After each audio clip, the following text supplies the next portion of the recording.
بڑا کروں تو اسے ہی ہے وہ ہل تھا بڑا کرو.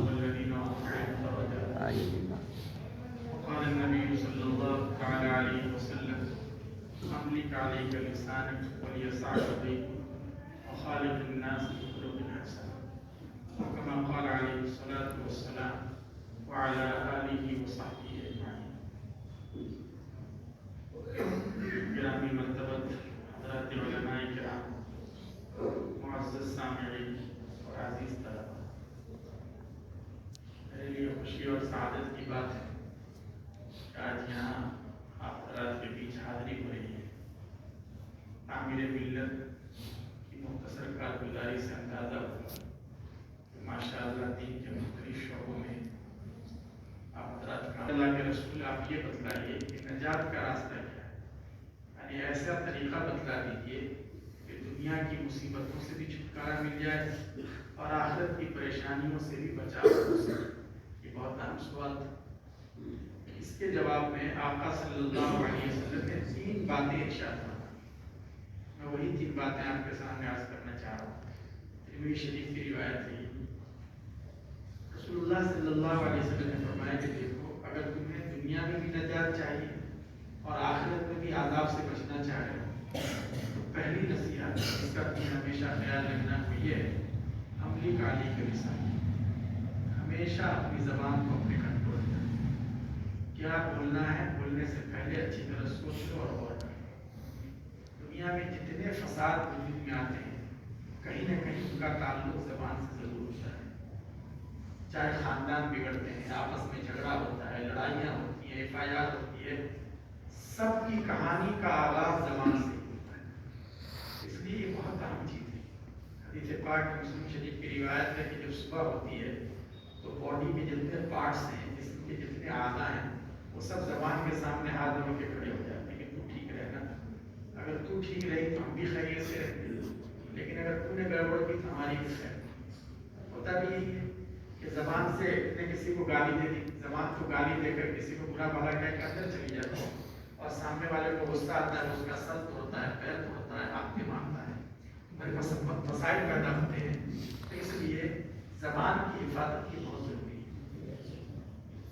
محبت کے بول آدمی بولے، انسانیت کی باتیں کرے، شرافت کی باتیں کرے، کسی کا دل نہ دکھائے، کسی کا مذاق نہ اڑائے، یہ بہت اہم چیز ہے.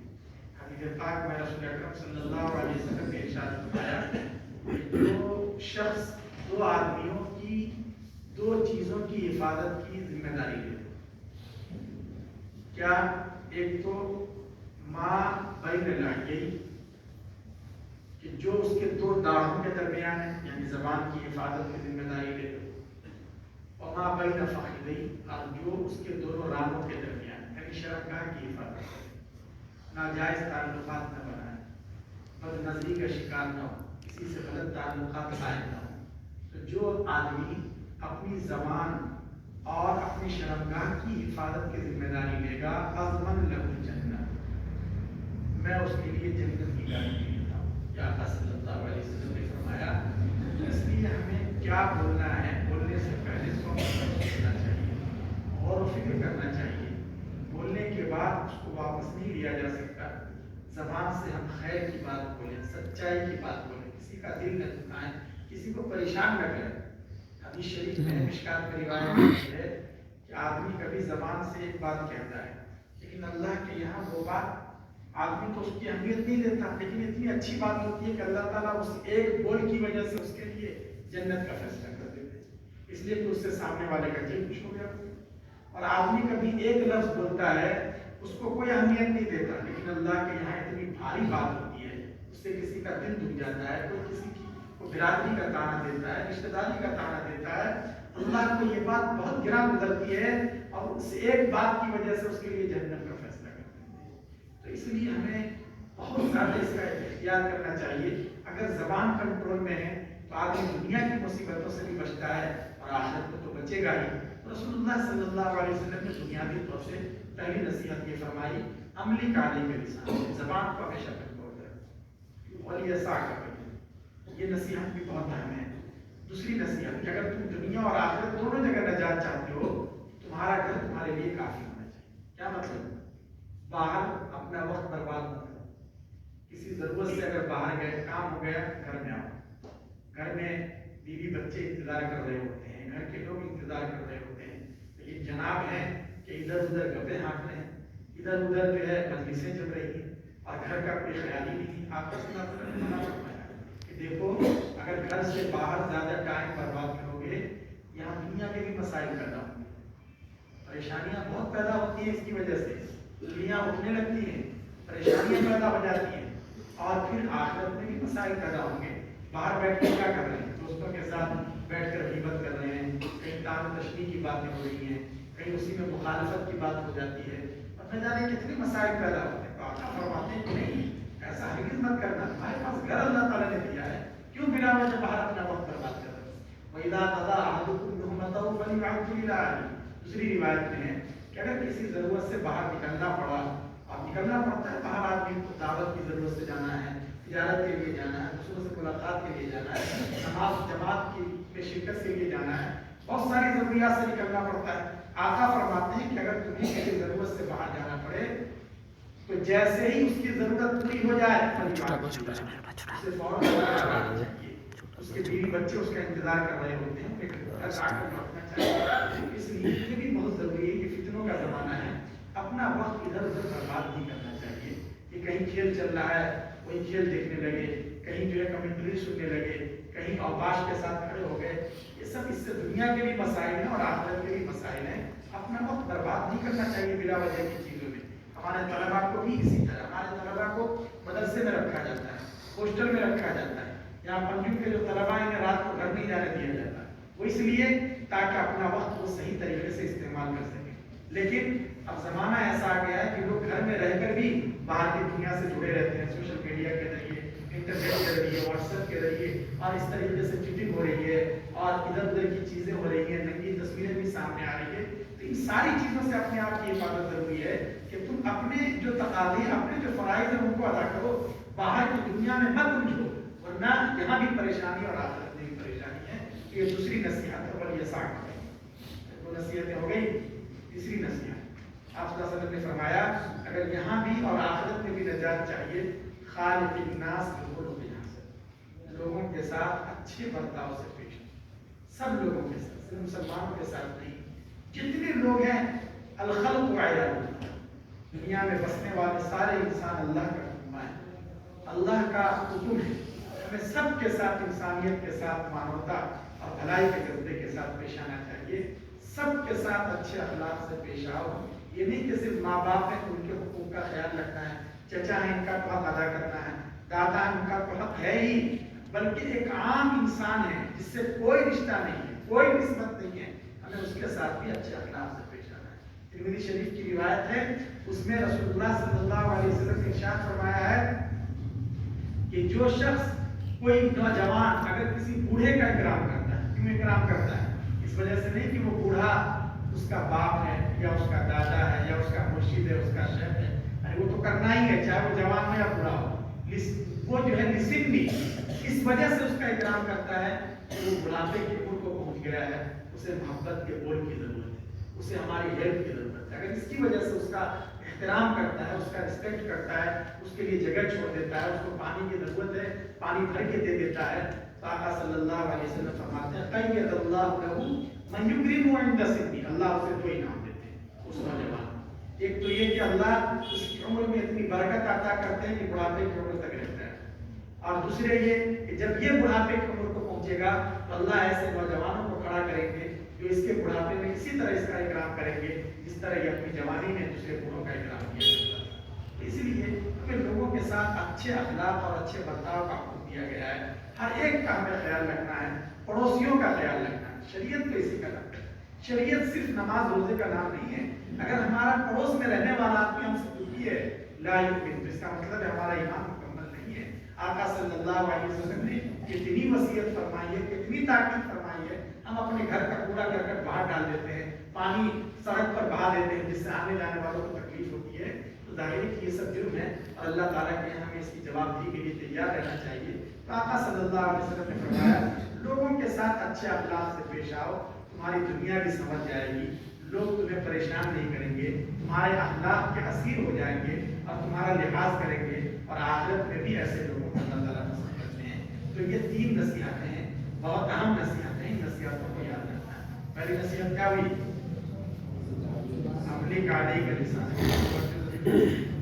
اپنی زبان کو اپنے کنٹرول میں رکھو، وَلْيَسَعْكَ بَيْتُكَ، تمہارا گھر تمہارے لیے کافی ہونا چاہیے، وَخَالِقِ النَّاسَ بِخُلُقٍ حَسَنٍ، لوگوں کے ساتھ اچھا برتاؤ، اچھے اخلاق سے پیش آؤ۔ ہم سب کو ان نصیحتوں پر عمل کرنا ہے۔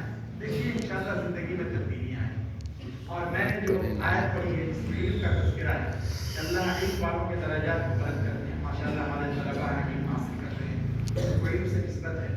آپ کو ان 2-3 چیزوں کا خیال رکھنا ہے۔ کیا ہے طلباء کے لیے؟ اگر صحیح معنوں میں علم حاصل کرنا چاہتے ہیں تو اس میں 4 چیزوں کا خیال رکھنا ہے۔ کتنی چیزوں کا؟ اصل ایک یہ ہے کہ ہم جو کچھ بھی پڑھتے ہیں یا ہمارا جو بھی کام ہے یہ صرف اس کے لیے اللہ کے اخلاص کے ساتھ۔ ظاہر ہے کہ ہماری زندگی کا مقصد کیا ہے؟ ہمارا پڑھنا کس کے لیے؟ ہماری نماز، ہمارا روزہ، ہماری قربانی، ہماری ساری عبادتیں صرف اور صرف اس کے لیے ہے کہ میرا اللہ مجھ سے راضی ہو۔ دنیا والے کیا کریں گے اور دنیا والوں کی حیثیت کیا ہے؟ اللہ کو یہ بات بہت ناپسند ہے کہ کوئی آدمی ریاکاری کے لیے کوئی کام کرے، دوسروں کو دکھانے کے لیے۔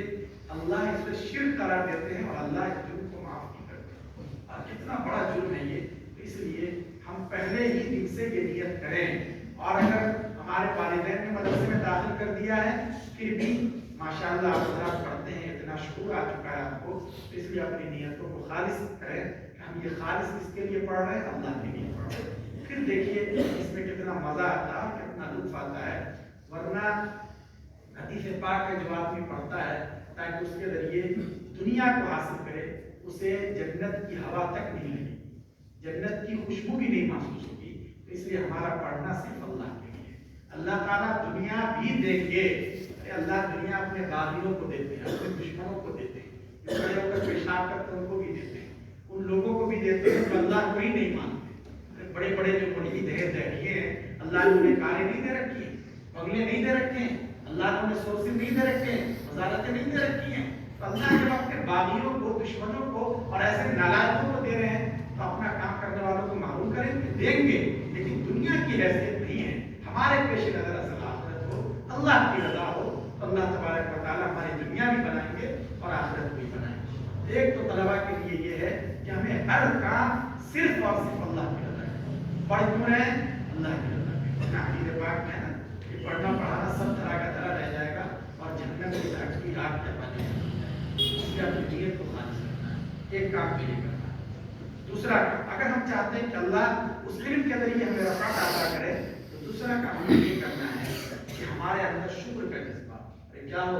شکر کا مطلب بدلنا۔ یہ کب ہوگا؟ جب ہم علم کی اہمیت کو سمجھیں۔ ہوتا ہے کیا ہے کہ اب مثلا یہ فتنوں کا دور ہے اور مادیت کا دور ہے۔ اس دور میں جو ڈگریاں ہیں یا جنرل ایجوکیشن ہے اور عصری علوم ہے ان کی اہمیت تو ہوتی ہے، لیکن یہ علوم جن کا تعلق آخرت سے، قرآن مقدس سے، حدیث پاک سے، ان کی اہمیت نہیں ہوتی۔ دیکھیے ہمیں خود اپنی اہمیت کو سمجھنے کی ضرورت ہے۔ اللہ یستفی من الملائکۃ رسلا ومن الناس، اللہ تعالیٰ کیا کرتے ہیں؟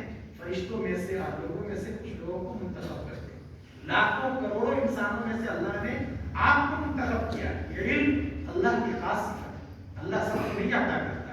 قرآن کا علم اللہ سب کو نہیں دیتا، ہدایت کا علم اللہ سب کو نہیں دیتا، ایمانیات کا علم اللہ سب کو نہیں دیتا۔ تو یہ اللہ کا بہت بڑا انعام ہے۔ کبھی 2 رکعت نماز پڑھ کے اللہ کا شکر ادا کرو کہ اللہ نے ہمیں دینی علم کے لیے منتخب کیا ہے۔ دیکھو دنیا کا مسئلہ تو ہے، دنیا تو سب کی گزر جائے گی، اصل مسئلہ تو آخرت کا ہے۔ آخرت میں اس کی اہمیت کا اندازہ ہوگا، تو اس کے لیے ضرورت ہے کہ آپ اس کی اہمیت کو سمجھیں، اور اس کی اہمیت کو جب تک نہیں سمجھیں گے شکر کا جذبہ ہی نہیں ہوگا۔ ارے آدمی پیسے کی اہمیت کو سمجھتا ہے، پیسہ اگر آ جائے تو شکر ادا کرتا ہے کہ واہ واہ اللہ کا میں شکر ادا کرتا ہوں کہ اللہ نے مجھے اتنی بڑی کامیابی عطا کر دی۔ تو آپ بھی ان کی اہمیت کو سمجھیں گے تب شکر کا جذبہ ہوگا۔ لیکن شکرتم لازیدنکم، اور اگر شکر ہوگا تو اللہ اضافہ کریں گے، لیکن اگر ناشکری کی تو پھر اللہ کا عذاب بھی بہت سخت ہے۔ اس لیے ہمیں سمجھنا ہے علم کی اہمیت کو۔ یہ جو علم ہے اللہ تبارک و تعالیٰ اس سے آپ کی آخرت کو روشن کر دیں گے، اللہ کی معرفت نصیب ہوگی، اللہ کی نسبت